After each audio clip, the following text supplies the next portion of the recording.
자, 코로나를 비롯해서 미국의 대선과 또 추가 부양책, 여러 가지 이제 변수들이 우리 앞에 있는 상태입니다. 이런 상황에서 미국 시장 좀 어떻게 봐야 되는지 이분과 함께 조금 더 자세하게 짚어보는 시간 저희가 마련해봤습니다. KTB 투자증권 김한진 수석연구위원과 함께하겠습니다. 어서 오세요. 네, 안녕하세요. 네. 자, 오랜만에 자리를 해주셨는데 일단 요즘에 트럼프 대통령이 물론 잠시 후에 퇴원을 하게 됩니다만 그래도 코로나19 확진으로 인해서 굉장히 미국 시장에 대한 다양한 이야기들이 나오고 있더라고요. 요즘 미국 증시의 어떤 변동성이 계속 나타나고 있는 이런 현상에 대해서 어떻게 보고 계세요? 네, 코로나 말씀하셨지만 사실 코로나19가 전 세계적으로 본격 확산된 게 사실 3월 하순이었거든요. 네. 네, 그리고 이제 한 6개월 정도 지금 계속 확진자가 늘고 희생자가 늘고 있는데 그 3월 하순부터 주가는 계속 올랐습니다. 그렇죠. 그러니까 코로나 확진자가 증가해도 글로벌 증시는 계속 강세를 보였다. 네네. 이렇게 정리가 될 수 있는데 그 이유가 바로 3월 23일 날 미국이 무제한 양적 완화 연준이 이제 정책을 펼쳤고요. 뒤이어서 이제 4월 초순에 또 대규모 재정 적자를 지금 상반기에만 미국이 GDP의 11% 정도의 재정을 퍼부었거든요. 또 하반기에 또 지금 예정돼 있고 내년에 또 이제 지금 예상이 됩니다. 그러다 보니까 결국 코로나19가 증시를 살렸다 이렇게 볼 수도 있습니다.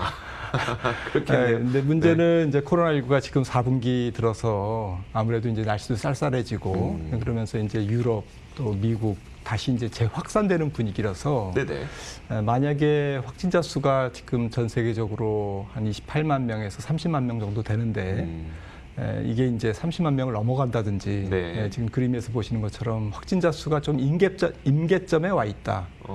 그동안은 임계점이라는 건 어떤? 확진자 수가 이제 적당하게 증가되면 앞서 말씀드린 것처럼 부양 정책의 효과, 저금리의 효과 이런 것들이 오히려 어느 정도의 팬데믹을 지배하고 오히려 호재로 작용하는 이제 그런 현상이 지난 이제 한 6개월 정도의 상황이었는데 만약에 이제 이게 한 번 더 확진자 수가 확 늘면 이제 경제 전망이라든지 기업 실적 전망이라든지 이런 거에 이제 찬물을 끼얹게 되니까 이제 부양 정책의 효과는 어느 정도 시장의 주가에 이제 반영이 된 상태고 코로나19가 재확산될 경우에는 또 내년도 경기 전망이라든지 이런 거에 대한 이제 우울한 전망이 이제 좀 지배를 하게 되니까 결국 코로나19가 지금 앞으로 어떻게 될 거냐, 추가 확산이 어느 정도 강하게 일어날 거냐 이 여부에 따라서 시장의 방향성이 좀 결정될 수 있다 이렇게 볼 수 있습니다.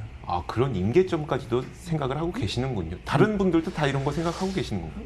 예, 그렇습니다. 사실 그동안은 이제 코로나19가 확산되면 이제 주가가 빠질 줄 알았지만 지금 보신 것처럼 이제 올랐지 않습니까? 주가가.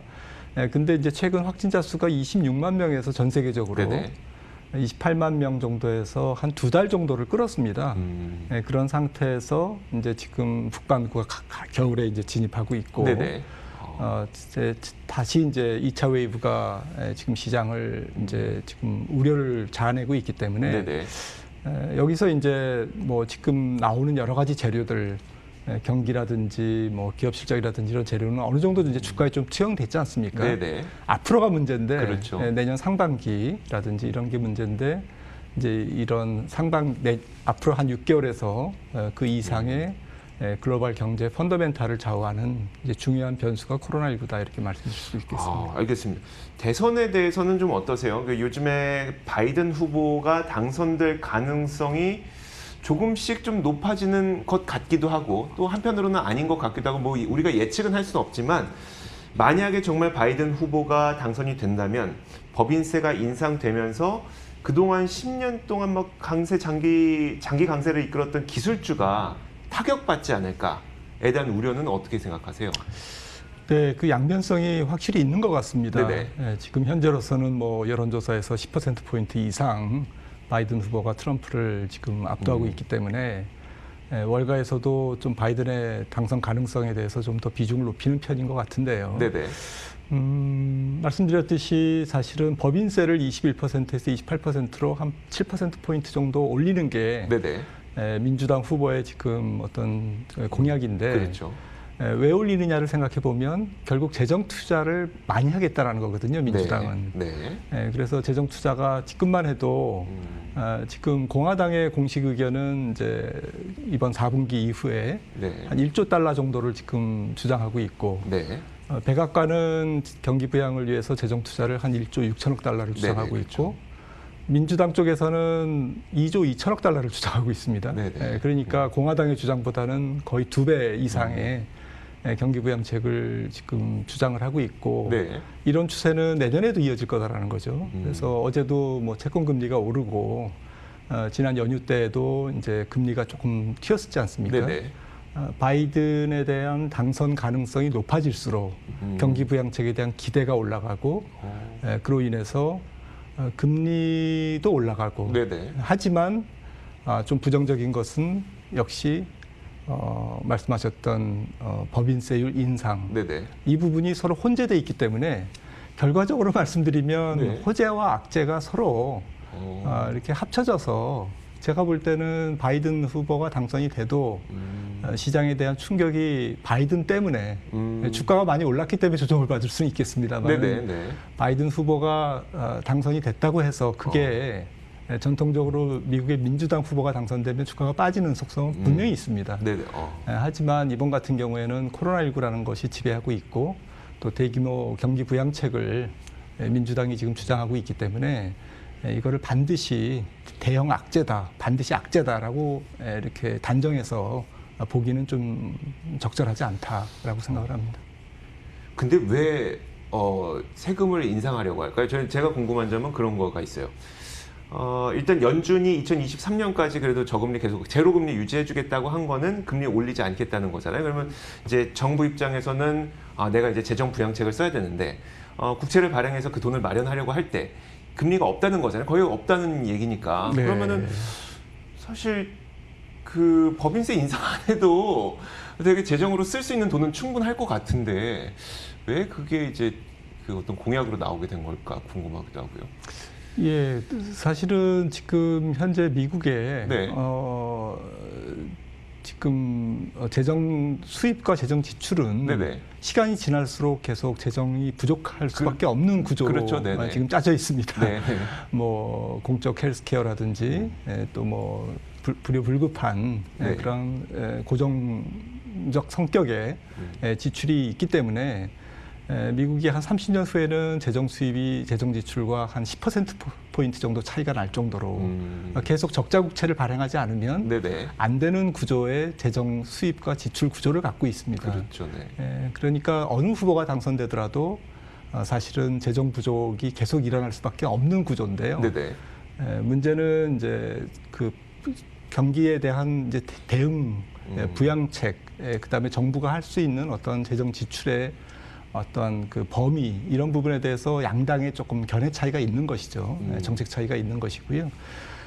그다음에 이제 시장 금리하고 사실 그 정책 금리는 좀 다르지 않습니까? 시장 금리는 시간이 지나다 보면 경기가 회복되거나 물가가 상승하거나 이러면 또 오르게 되는 거고요.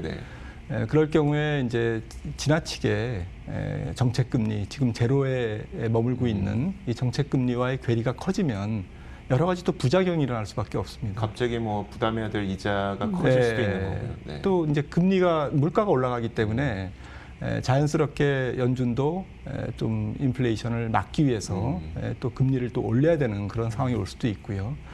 그래서 이 지금의 제로금리라는 것이 영원히 지속될 것이다 이렇게 보기는 좀 어려운 것이고요.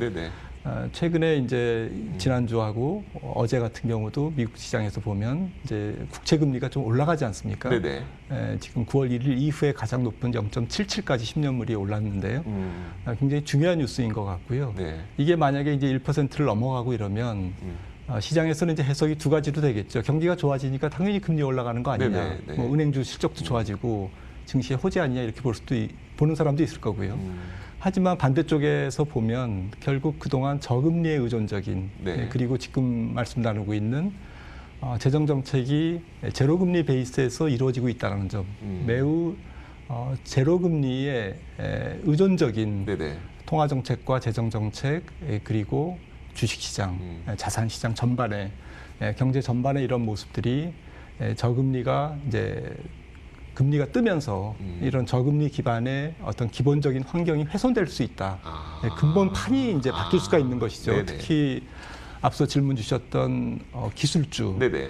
기술주 같은 경우에는 특히 저금리에 대한 그렇죠. 반응도가 굉장히 높지 않습니까? 그렇죠. 네네. 성장성이 높기 때문에 네. 이론적으로 저금리가 상당히 주가 상승에 많은 기여를 했거든요. 네. 근데 금리가 뜨게 되면 기술주가 흔들리게 됩니다. 그렇죠. 네. 특히나 밸류에이션 부담이 지금 있는 상태이기 때문에 그래서 이 저금리 기반으로 움직인 지금 시장의 주도주인 메가테크주들이 주가가 흔들릴 수 있는 굉장히 위험한 신호일 수도 있다라고 볼 수 있습니다. 그래서 이런 저금리가 계속 이어지게 된다면 기술주는 좀 더 갈 수 있을 것 같고, 다만 반대로 만약에 뭐 그래도 경기가 좀 살아나는 과정을 좀 겪게 된다면 반대로 가치주가 좀 다시 올라갈 수도 있을 것 같고, 이런 생각이 들어서 이제 물론 기술주는 지금 팔고 가치를 사야 된다, 뭐 이거는 아니겠지만 네. 기술주에 쏠려 있었던 돈이 가치주로 좀 일부 흘러갈 가능성에 대해서는 어떻게 보세요? 예, 그렇습니다. 보통 강세장이 이제 마감되는 네네. 어떤 변곡점이라고 그럴까요? 이제 강세장이 더 치고 올라가지는 못하고 네네. 기존의 주도주, 지금 메가테크 주식들이죠. 그렇죠. 나스닥 기업들이고 이런 기업들이 주가가 더 이상 치고 올라가지 못하는 그러한 이제 기술적인 피로감이 네네. 쌓이는 시점. 저는 이제 그 시점이 지금이라고 생각을 하고 있는데요. 그래요? 네. 네, 당장 빠지지는 않지만 뭔가 이렇게 추가적으로 올라갈 수 있는 추진력이 약해지고 있는 네네. 주가가 비싸졌기 때문에 그렇습니다. 그렇죠. 네. PBR이 높아져 있고 모든 가격이 지금 이제 가장 큰 저항 요인이 되고 있는 네네. 것이죠. 이런 경우에는 시장이 지금처럼 유동성이 풍부할 때는 바로 이제 시장이 급락하기보다는 네. 뭐 코로나19가 다시 또 뭐 3월, 2월, 3월처럼 아주 급격하게 진행이 된다든지 이런 일만 없으면 시장은 자연스럽게 뭔가 순환매를 보일 수밖에 없다. 네. 이제 그 시장 안에서의 유동성이 서로 이제 돌고 도는 것이죠. 네네. 그런 관점에서 보면 지금 2020년 들어와서 올해만 네. 기술주와 반대쪽에 있는 뭐 지금 보시는 에너지주라든지 네네. 뭐 소재라든지 네. 뭐 시클리칼 산업재라든지 이런 주가의 상대 강도, 네. 특히 S&P 소프트웨어 주식과 소프트웨어가 훨씬 더 테크 그래. 하드웨어보다 강했거든요. 이런 주식과 반대쪽에 있는 약간 구경제성의 네. 이제 올드한 기업들, 전통 산업들과의 주가의 상대 강도가 올해 한 2배 이상으로 벌어졌습니다.